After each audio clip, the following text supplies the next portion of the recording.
Welcome back to our delicious conversation with Dr. Dan Hill, Ph.D. He's an internationally recognized expert in the role of emotions in business, politics, and sports. He's worked with some 50% of the world's top 100 B2C companies. He's been featured on, he's done it, the New York Times, done a profile on him. He's been on ABC Good Morning America, the Today Show, a bunch of other things. He does amazing work. He wrote a book called Famous Faces Decoded, and his latest book is Emotionomics 2.0, the emotional dynamics underlying key business goals. Now, in the first part of the show, we talked about what is cognitive diversity? Why does it matter? We talked about how so often in organizations, you can have diversity in anything except for thinking and why we must bring it on. We talked about really giving a slap upside the head to HR and what really needs to happen in HR. We talked about anger, where anger's very destructive, but also where it's incredibly powerful. We talked about empowering the curious people on your team, bringing them together, and how to do that. We talked about building pre-mortems versus post-mortems. There's so much good stuff in there. If you've just happened to fall into part two right here, and you're going, what are they talking about? Go back to part one, because honestly, there's a lot of really good, get your teeth into it meat in part one of the show. So let's continue on. We've talked about what is Emotionomics, and one of the things that Dan talked about was there's two currencies. There's a financial currency and there's the emotional currency. And that we were talking about just at the very end there, that there's an emotional bottleneck that is created within organizations when it comes to innovation. The innovation has become this, who's coming up with the best ideas, which is, of course, good. But without that emotional fuel, something's missing. So I'm going to hand it over to Dan. Talk to us a little bit more about this bottleneck of emotions that gets in the way of us having the level of innovation that we need. Well, I think the first thing that happens, and I experienced this firsthand in a Fortune 200 company, is I was an innovator, and that made me a bunch of enemies. Because one, people who had been previously in my role working directly for the CEO had not been innovators, and right. The CEO noticed and they got ashamed, and then they came after me because I needed their help based on the roles they now have within the company. One of them went so far as to shove me and threaten me, practically with my life in the lobby of the corporate headquarters. What? Yes, because it was shown up essentially. Right. But his real worry was that the contrast was so strong that he was going to lose the turf that he had retreated to. Right. So I think one of the big problems with innovation is that someone always feels threatened by the innovation. And I am going to lose out. And, therefore they're going to respond with fear. So the first thing that's important about fear is fear as an emotion is not conducive to good conversation. Mm-hmm. You freeze up. You don't take in information. You don't get the nuances. I mean, how could I talk to this guy who was simultaneously afraid and angry in the lobby and shoving me and threatening me? No good conversation was possible. So that fear meant that, I now had an enemy that I was confronting. Now, I happen to be the sort of person who I'm just going to keep pressing for innovation, good innovation. And, I wasn't going to be deterred, but I tried to find a different day where the guy was in a different mood, circle back to him and try to make it work. And I explained to him how there was, I was not trying to cut him off at the pass. And there were ways in which this could actually help him in the job that he now had. And he simmered down a little bit, but it was tough.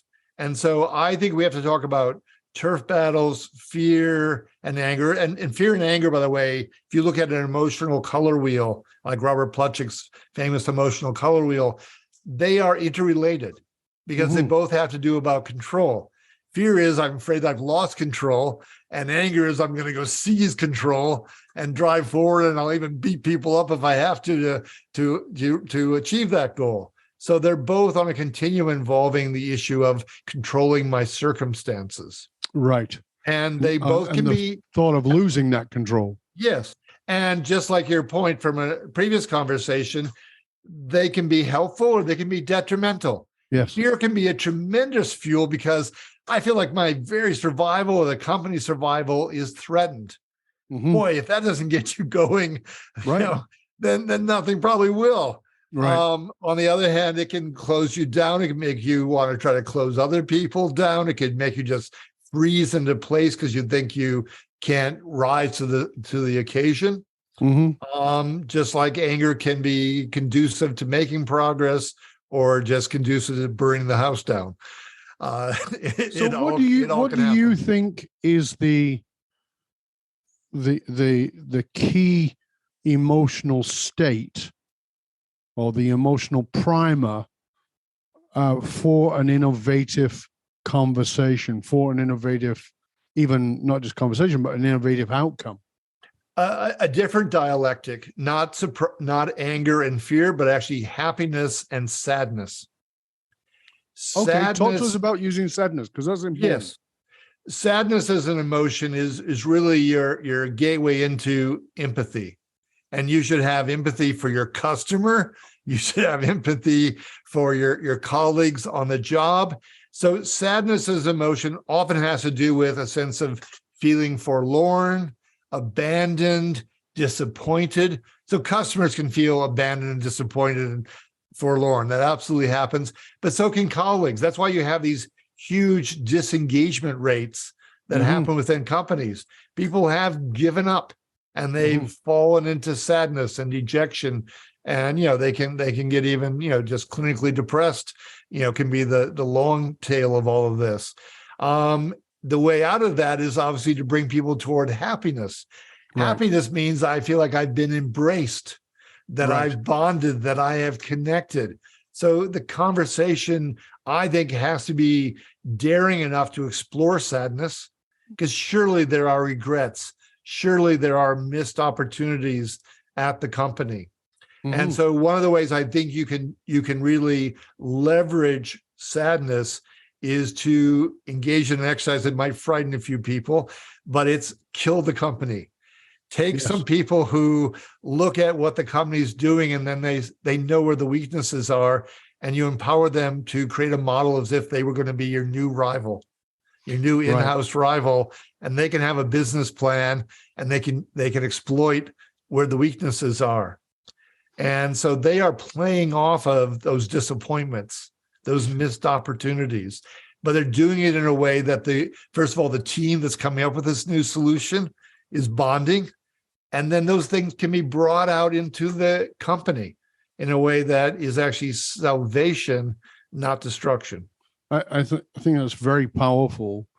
And in and of itself, it's innovative because, one of the things about innovation, you mentioned it earlier, innovation, every company in the world would say we need to innovate. Yeah. And yet I know from the work that I do with companies, and you do too, that most of them say that, but most of them are afraid of innovation, right? They're afraid of what the innovation will mean and what ground they will have to give up in order to take on this new thing. But when you're talking about a conversation that is addressing, calling to sadness, that's almost like, mates, let's hold the cross up on that one. It's like people might be willing to talk about the fact that you're a pissed off individual and you're a bit angry and it's having a bit bad impact. Some people I think more people would be willing to admit that than that they see sadness as a weakness, but particularly in a management and leadership level. Like for me to say I'm sad, no, I'm not going to that one. So how do we get people to go to that? Because as you said, it's the path to happiness and innovation. So how do we get them to confront that? Because if you ask business people, they will admit that consideration and planning is important. And sadness makes you ponder, because essentially what's happened is something has gone wrong. And it's almost like nature's way of saying, don't stumble into the next mistake 3 seconds later. So I'm going to physically and cognitively slow you down so that you don't kill yourself off. So there is a pondering aspect to it. And I think that's a very important point, Dan. I want people to stop and pay attention to that, because, I did a video a couple of years ago and I said the adage of get knocked down 7 times, get up 8 is a dumb adage that everybody bought into, including me, for years. And I said the reason for it is if you get knocked down 7 and you get up 8, you didn't learn shit. Yeah. You didn't stop and go, oh, I got knocked on my ass. Let me stay here for a minute and work out how I ended up on my ass. And what you're saying is ponder. You get knocked down, ponder. Sit in that discomfort, sit in that sadness before you go rushing off to a new solution. Ponder what went wrong. Ponder why you feel crappy about what happened and how you can move forward. Is that, have I got it? You do have it, because sadness is, if happiness is, hugging, then sadness is, that's happiness. Sadness is, I long to be hugged. Right. It is solution oriented as an emotion. And that's the great opportunity. And I think the other way you can get the executives to buy in is, okay, so I'm flat on my ass or my face or whatever. I fell down. I might have a chance to leap up, not just kind of stumble to my feet with a half-baked solution. Maybe if I ponder enough and have enough dialogue with other people and bring in my customer and really look at what my rivals are doing, maybe I don't just stand up and then get knocked down and get immediately to your point, but I actually stand up and I can leap or jump or move dynamically forward if I just honor the process of admitting that something's gone wrong. I have some regrets. There's some disappointment out there, but I totally agree with you. This is not an emotion people get to very readily. They will admit to being angry. That's much kind of easier. Yeah, much easier. He-man sort of stuff. Yeah. Sadness seems wimpy to people, but I actually think it's the root of getting to solutions. Wow, I think that is a profound point in itself. That sadness is the root of getting to solutions. Sadness is at the beginning of the pathway to innovation, but I think we just jump over it. We just go, we got to get a solution and we got to get angry here. Yeah, you do, but you can't do that without knowing what it is, or otherwise you're lashing out at everything rather than pondering, well, where's the target? We got shot down. Okay, well, now we'll just fire bullets randomly and take out collateral damage on everybody and everything, as opposed to saying, there's the enemy. Let's go directly after the enemy because we can feel the loss. So it's it's not just the sadness, but it's the feeling of the loss, isn't it? Yes, and it's also confront the grief. Yeah, and it's a really relational emotion because, we feel forlorn because we're not bonding with other people successfully. It could be our colleagues, it could be the customer base, it could be both. So what's the other side say? what's their angle, their understanding of where the grief came about? That's the opportunity for learning. That's the opportunity to make curiosity, aided by first starting with the grief. Yes, absolutely. So when you look at all this, you talked about being an executive in a Fortune 100.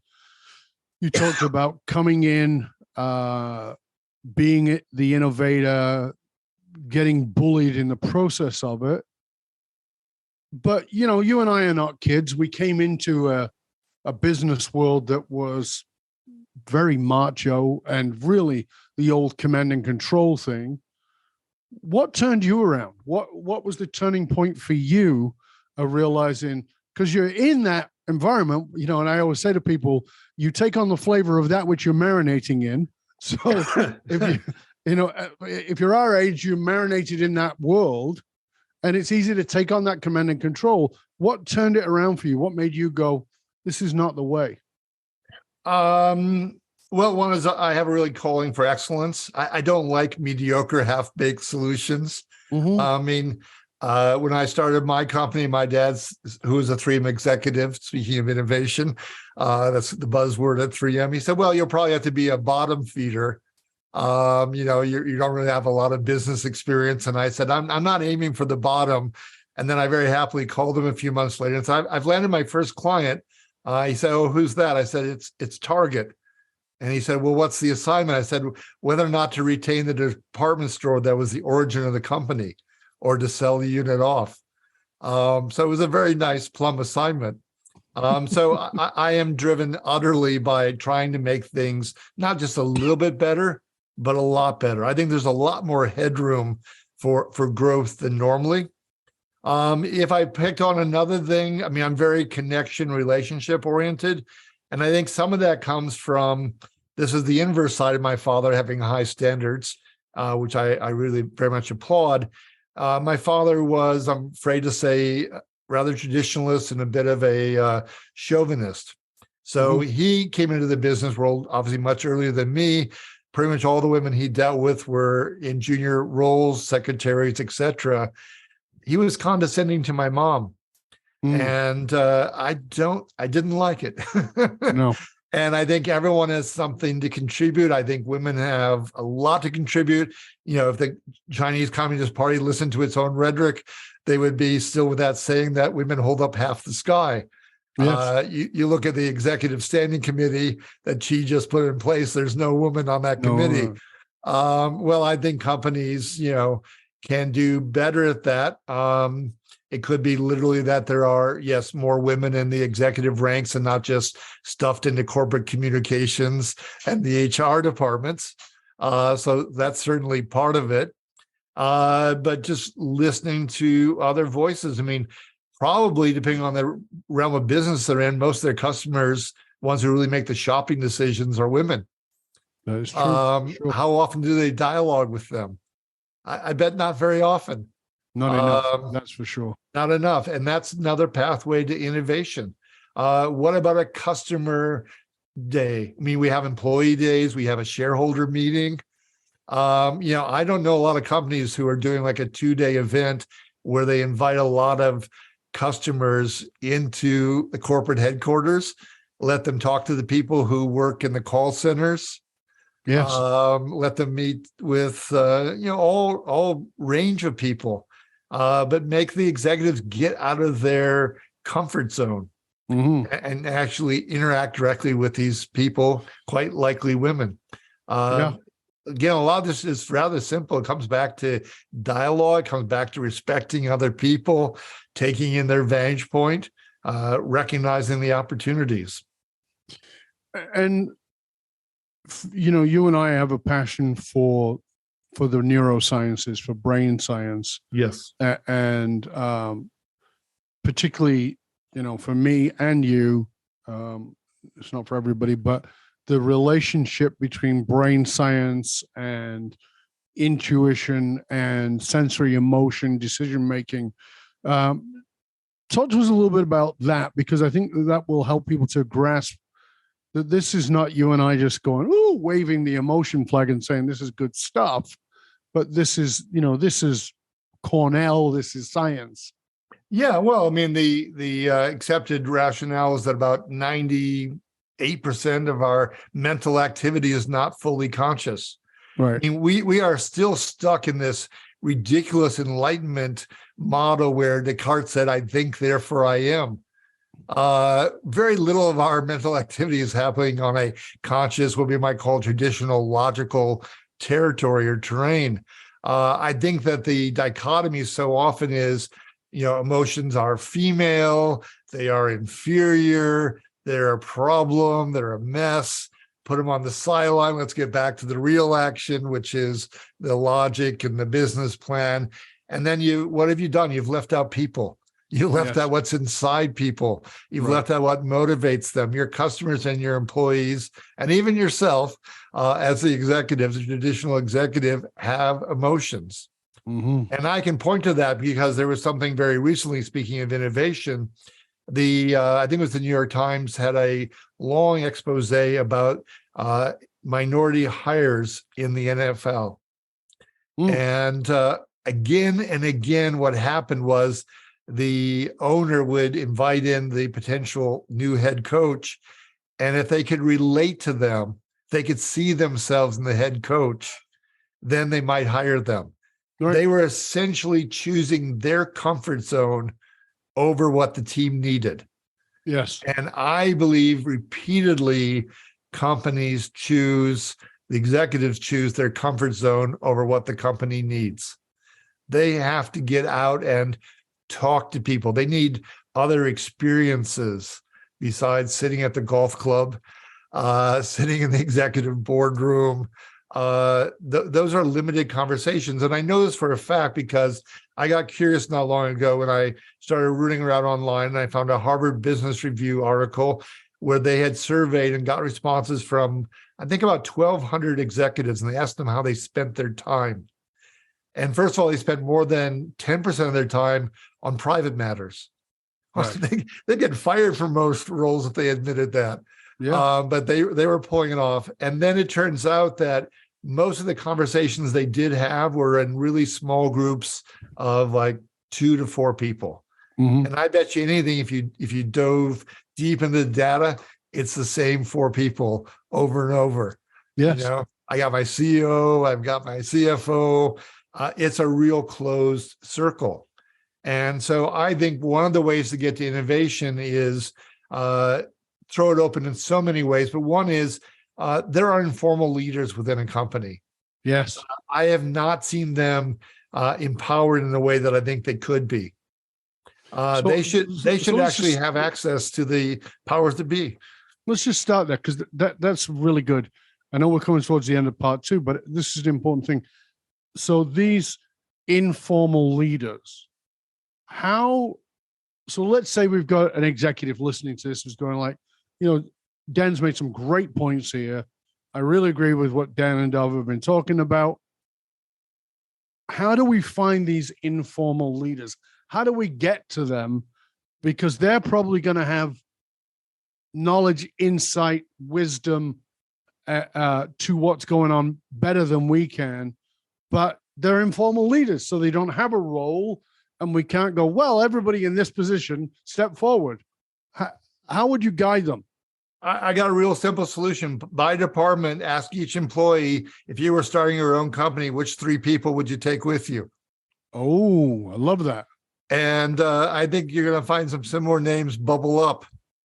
And then I think you can pull together. And I think this informal team, they should have access to the executive team. I'd even be so bold to suggest they might have access to the board of directors. Because I'm really afraid of the board of directors, gets the Wonder Bread version of what's going on in the company. And that's one of the few bodies that has any leverage on the executive rank traditionally. And if they're only half aware of what's going down, then they're not the driver and the brakes on the situation. And so I think there's another dynamic that needs to be brought into the picture, and it's these informal leaders. Yeah. So how would we best empower these informal leaders? Like, what is the emotionomics of them? You're a dangerous man. I am. Yeah. Well, I think by the fact that they don't get cut off at the pass, and they actually got to the board of directors and they got to give presentations or feedback on things that are going to be approved as to new steps, that they may not have voting power, but they have review and feedback power. Right. And so any slide that says we're going to take a vote on this measure, the right side of that same PowerPoint slide is going to have a column, which is, this is how the informal leaders see this issue. Mm-hmm. And therefore, and I think even better, they should be in the room occasionally, or invited in if the board gets really curious and says, boy, we thought we were going this route, but you're really pretty adamant that this is the wrong direction to take. Maybe we should stop for a moment. Maybe we should ponder for a moment and make sure we're not making a mistake. And let's bring you into the conversation. So yeah. They got to have some sort of Well, it's nice to hear from you, but we're rushed right now and we got a lot of things on the agenda. So we really can't fit you in, but maybe next quarter we'll hear from you. No, you give them a pass on that route one time, they're going to take it every time. Absolutely. I think the mechanism has to be there that they get the input. They just have to be able to get the input each time. I think you made a very good and powerful point of how important those people are. I remember seeing an Undercover Boss show once, and it was a fast food franchise or something. And there was a woman there who had been there for 10 years or something, and she was a manager. And she was wonderful with everybody she worked with. And this undercover boss made her the head of training. He's like, because he worked in 4 locations, and he goes, we don't train people as well as you do. So this person took a leap from, a manager at a store level to an executive level trainer for how to train service. And, but that's why I was asking about finding those informal leaders, because that woman would have probably gone completely unnoticed without that show. I mean, she was doing a marvelous job, and I'm sure everybody appreciated her. But the impact she could have, as you were saying, is so much bigger. So by having these informal leaders, giving them a way to step forward, the impact they can have is so powerful and good for us. I mean, again, but it's innovation, and innovation is threatening. And this is the great paradox of innovation. The great paradox of innovation is it's a threat. Yeah. I want it, but whoa, like I always say to people, do you want change? And they go, yeah. I go, as long as you don't have to, right? Yeah, exactly. That's what it is. That's what we all want. We want change as long as I don't have to. Just everybody else change. It'll be good. Yeah, no, because change means you're going to have to exert some energy. You're going to have to get off the sofa, so to speak, whether it's intellectual sofa or otherwise, right? And do something, because changes make us notice things because there's an opportunity or a threat, or actually both simultaneously. And now we got to be alert and, exert ourselves. Yeah. Absolutely. Dan, it's been a pleasure and honor, sir. Thank you so much. I appreciate you being with us. As always, love my conversations with you. Again, please tell people where they can find out about you, about your books and all the other things that you offer, so that people can find you. Sure. Well, the company's website is the obligatory 3 W's and then sensorylogic.com, like your 5 senses, and that's your ticket. So sensorylogic.com is where you'll find all the books about Dan. You'll find all the information on him. And of course, you'll also be on LinkedIn, and we'll post the links to both of those in the show notes. Again, Dan, thank you so much, sir. Always a pleasure and honor. Oh, absolutely. You're delightful. You're a breath of fresh air. Thank you, sir. I hope you'll stay with us to the end. And for you, dear listener, remember that those who control the meaning for the tribe also control the movement of that tribe. Business and political leaders committed to positively shaping the political and business landscapes must tap into what drives human behavior. And that is what the work that we do. I'm Dov Barron. I show businesses, teams, and leaders how to harness their emotional source code to move their tribe, because unified actualized meaning is the one single monolithic difference between mediocrity and greatness in all individuals and companies. I want to thank you for sharing the show with everybody you know. Till next time, stay curious, my friend. Stay curious about what are the emotionomics of your organization, of the people who lead, of the people who are being led, of your employees, and of your customers. Until you can tap into the emotional fuel, no movement will take place. I'm Dov Barron. I'm here to assist you tapping into your deepest meaning to reach that next level of clarity, focus, purpose, and profit in your business, your life, and your leadership impact. And I am out.